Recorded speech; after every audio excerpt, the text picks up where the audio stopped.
এটা ডাঙৰ খবৰ দিবলৈ লৈছো নতুন বছৰত ৰাজ্যবাসীক হিমন্ত বিশ্ব শৰ্মাই দিব 10টা উপহাৰ আৰু 10টাকৈ বৃহৎ ঘোষণা কৰিছে ৰাজ্যবাসীৰ জ্ঞাতাৰ্থে ৰাজ্যৰ মুখ্যমন্ত্ৰী ডক্টৰ হিমন্ত বিশ্ব শৰ্মাই কি আছে 10টা বৃহৎ ঘোষণা আমি জনাবলৈ লৈছো হবিয়ে খবৰ এই মুহূৰ্তত নতুন বছৰত ৰাজ্যবাসীক 10টা উপহাৰ দিব ৰাজ্যবাসীক হিমন্ত বিশ্ব শৰ্মাই 10টাকৈ বৃহৎ ঘোষণা কৰিছে হিমন্ত বিশ্ব শৰ্মাই কি আছে 10টা ঘোষণাৰ ভিতৰত আমি জনাম এতিয়া প্ৰথমটো ঘোষণা নতুন বৰ্ষত মাইক্ৰ ফাইনেন্সৰ ঋণী মহিলাক সম্পূৰ্ণ সকাহ দিব ৰাজ্য চৰকাৰে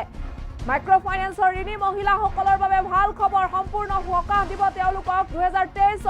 তৃতীয় পৰ্যায়ৰ ঋণী মহিলাৰ ঋণ মাফ কৰিব চৰকাৰে ইতিমধ্যে প্ৰথম আৰু দ্বিতীয় পৰ্যায়ৰ ঋণী মহিলাই লাভ কৰিছে সকাহ জানুৱাৰীত 15,000 চৰকাৰী চাকৰিৰ বিজ্ঞাপন প্ৰকাশ কৰিব চৰকাৰে এটা ডাঙৰ খবৰ এয়া নিবনুৱা যুৱক যুৱতীসকলৰ বাবে ভাল খবৰ 3-4 মাহৰ ভিতৰত 1 লাখ নিযুক্তি প্ৰক্ৰিয়া সম্পূৰ্ণ কৰাৰ লক্ষ্য হিমন্ত বিশ্ব শৰ্মা চৰকাৰৰ অৰুণোদয় আঁচনিৰ ধন নোপোৱা মহিলাৰ বাবেও বৃহৎ ঘোষণা কৰিছে মুখ্যমন্ত্ৰীগৰাকীয়ে নতুন বছৰত লাখ লাখ হিতাধিকাৰীক অৰুণোদয় আঁচনিত অন্তৰ্ভুক্ত কৰিব চৰকাৰে মুখ্যমন্ত্ৰী আজিৰ দিনটোত কৰিছে সেই মন্তব্য লগতে বিধৱা পেঞ্চনৰ হিতাধিকাৰীকো 1250 টকাকৈ প্ৰদান কৰিব চৰকাৰে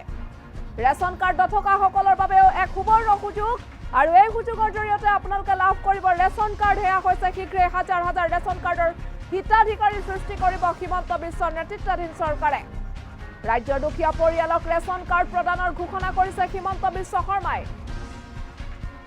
এই মুহূৰ্তৰ এটা ডাঙৰ খবৰ ৰাজ্যবাসীৰ জ্ঞাতাৰ্থে ৰাজ্যৰ মুখ্যমন্ত্ৰী ডক্টৰ হিমন্ত বিশ্ব শৰ্মাই এলানি ঘোষণা কৰিছে আৰু এক্সক্লুসিভ হে মন্তব্য আমি আপোনালোকক শুনাম কিছু সময়ৰ পাছত আজিৰ দিনটোত তেওঁ বঙাইগাঁৱত উপস্থিত হৈছিল আৰু তাতে তেওঁ গুৰুত্বপূৰ্ণ মন্তব্য প্ৰদান কৰিছে এক্সক্লুসিভ মন্তব্য আমি শুনাম কিছু সময়ৰ পাছতে আপোনালোকক কিন্তু এই 10টা ঘোষণাৰ ভিতৰত কি আছে আমি হেয়া জনাব বিচাৰিছো যে মাইক্ৰ ফাইনেন্সৰ ঋণী মহিলাৰ বাবে তেওঁ ঘোষণা কৰিছে অৰুণোদয়ৰ বাবে তেওঁ ঘোষণা কৰিছে ৰেচন কাৰ্ডৰ হিতাধিকাৰীৰ বাবে তেওঁ ঘোষণা কৰিছে বিধৱা পেঞ্চনৰ হিতাধিকাৰীৰ বাবে ঘোষণা কৰিছে আৰু নিবনুৱা সমস্যা যাতে সমাধান হয় তাৰ বাবেও পুনৰ চৰকাৰী চাকৰিৰ বিজ্ঞাপন প্ৰকাশ কৰিব এই সন্দৰ্ভত ঘোষণা কৰিছে তেওঁৰ মন্তব্যটো এবাৰ আগবঢ়াম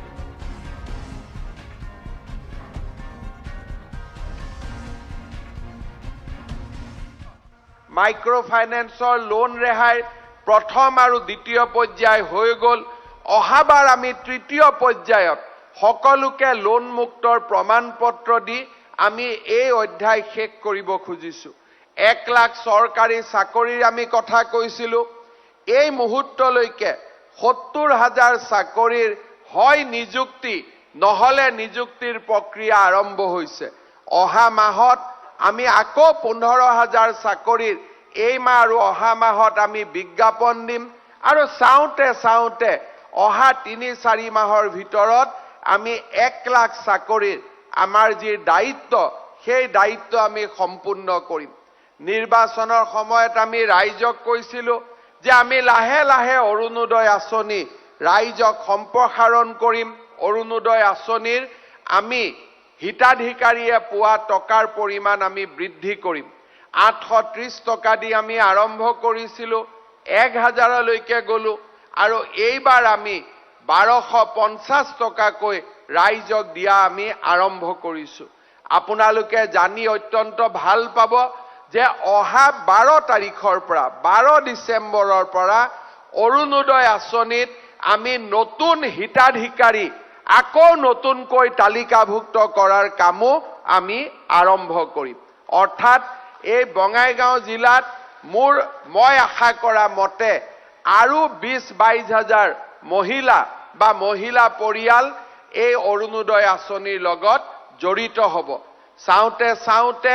আমাৰ মাত্ৰ গভৰ্ণমেণ্টত 1.5 বছৰ হৈছে প্ৰত্যেক বছৰে আমি এনেকে অৰুণোদয় পোৱা মহিলাৰ সংখ্যাও বঢ়াই গৈ থাকিম যাতে সকলো মহিলা দৰিদ্ৰ মহিলাৰ পৰিয়ালত আমি যাতে অৰুণোদয় আঁচনি দিব পাৰো এইবাৰ আমি আৰু এটা সিদ্ধান্ত লৈছো যে যিবিলাক মহিলাই বিধৱা পেঞ্চন পাই আছিল অৰুণোদয় পোৱা নাছিল অহা বছৰ 1 এপ্ৰিলৰ পৰা বিধৱা পেঞ্চনৰ জাগাত আমি তেওঁলোকক একেকোবে অৰুণোদয়লৈকে প্ৰমোচন দি দিম যাতে তেওঁলোকে 250 টকা জাগাত 1250 টকা পাব পাৰে অৰ্থাৎ বিধৱাসকলেও ডাইৰেক্টলি অৰুণোদয় পাই যাব, অৰুণোদয় পোৱা পৰিয়ালেও অৰুণোদয় পাব। আজি 1250 হৈ আছে। প্ৰত্যেক বছৰে এই অৰুণোদয় আঁচনিৰ ধনৰ সংখ্যা বাঢ়ি বাঢ়ি গৈ থাকিব। এইবাৰ আমি আৰু এটা কাম আৰম্ভ কৰিব খুজিছোঁ, সেইটো হ'ল যে যিবিলাক মানুহৰ পৰিয়ালত, দৰিদ্ৰ মানুহৰ পৰিয়ালত ৰেচন কাৰ্ড নাছিলে, তেওঁলোকক আমি আকৌ নতুনকৈ ৰেচন কাৰ্ড দিব খুজিছোঁ, যাতে বিনামূলীয়া চাউলৰ সুবিধা আমাৰ দুখীয়া আৰু দৰিদ্ৰ পৰিয়ালসকলে লাভ কৰিব পাৰে। সেই আঁচনিৰ লগত সংগতি ৰাখি আমি বঙাইগাঁও জিলাত প্ৰায় 24,000 পৰিয়ালক আকৌ নতুনকৈ বিনামূলীয়া ৰেচন কাৰ্ডো আমি দিবৰ বাবে আমি সিদ্ধান্ত লৈছোঁ। অৰ্থাৎ অৰুণোদয় পাব প্ৰায় 15,000 পৰিয়ালে, ৰেচন কাৰ্ড পাব প্ৰায় 24,000 পৰিয়ালে, অৰ্থাৎ প্ৰায় 50,000 পৰিয়ালে নতুনকৈ চৰকাৰী আঁচনিবিলাকত সন্নিৱিষ্ট হ'ব পাৰিব। মাত্ৰ লিষ্টখন দালালক বনাব নিদিব, ৰাইজে যাতে লিষ্টখন বনাব পাৰে, তাৰ কাৰণে আপোনালোকে সকলোৱে চকু দিব লাগিব। আজি আপোনালোকে দেখিছে যে প্ৰধানমন্ত্ৰী আৱাস যোজনাই হওক, ৰেচন কাৰ্ডেই হওক, অৰুণোদয়ে হওক, আমি এফালে বিকাশৰ কাম কৰি গৈ আছো, এফালে দৰিদ্ৰতা দূৰীকৰণৰ বাবে আমি কাম কৰি গৈ আছো। অৰ্থাৎ দৰিদ্ৰ মানুহৰ সংখ্যা কমি যাওক আৰু লগে লগে আমাৰ অঞ্চলটো বিকাশৰ এক নতুন গতিলৈ ধাৱমান হওক। বিকাশ আৰু দৰিদ্ৰতা নিৰ্মূলকৰণ, এই দুইটাকে আমি উদ্দেশ্য হিচাপে লৈ আমি আগবাঢ়িছোঁ। আমি 1 লাখ চৰকাৰী চাকৰি দিয়াৰ পিছত অহা বছৰৰ পৰা যুৱক যুৱতীসকলৰ স্বাৱলম্বিতাৰ বাবেও আমি 5,000 কোটি টকাৰ এখন বিশাল আঁচনি গ্ৰহণ কৰাৰ আমি পৰিকল্পনা কৰিছোঁ, যাতে চৰকাৰী চাকৰি ল'ৰা ছোৱালীয়ে ল'ব পাৰে আৰু ল'ৰা ছোৱালীয়ে ব্যৱসায় বাণিজ্য আৰু উদ্যোগ প্ৰতিষ্ঠাৰ ক্ষেত্ৰতো যাতে আগবাঢ়ি যাব পাৰে। এক প্ৰকাৰ ক'ব গ'লে আমি মিছন বসুন্ধৰাই হওক, ৰাইজক মাটিৰ সুবিধা দিয়াই হওক, আজি ST SC চাৰ্টিফিকেট যাতে সহজে পাব পাৰে তাৰ বাবে মিছন ভূমিপুত্ৰই হওক, আমাৰ লাইসেন্স আদিৰ কাৰণে যাতে কাৰ্যালয়ত গৈ থিয় হ'ব নালাগে তাৰ বাবে পৰিবহন, এমপ্লয়মেণ্ট ডিপাৰ্টমেণ্ট, অটোমেশ্যনে হওক, আজি আমি সমগ্ৰ অসমখনত এটা নতুন দিনৰ খুৰুজ কঢ়িয়াই আনিবৰ বাবে আজি আমি চেষ্টা কৰিছোঁ। যোৱা 1.5-2 বছৰত অসমত এটা আন্দোলন বিবৰ্জিত পৰিৱেশত আমাৰ অসমখনে আজি উন্নয়নৰ এটা নতুন পৰিৱেশলৈ গতি কৰিছে। মই বিশ্বাস কৰোঁ মাইক্ৰ' ফাইনেন্সৰ লোন ৰেহাইৰ প্ৰথম আৰু দ্বিতীয় পৰ্যায় হৈ গ'ল। অহাবাৰ আমি তৃতীয় পৰ্যায়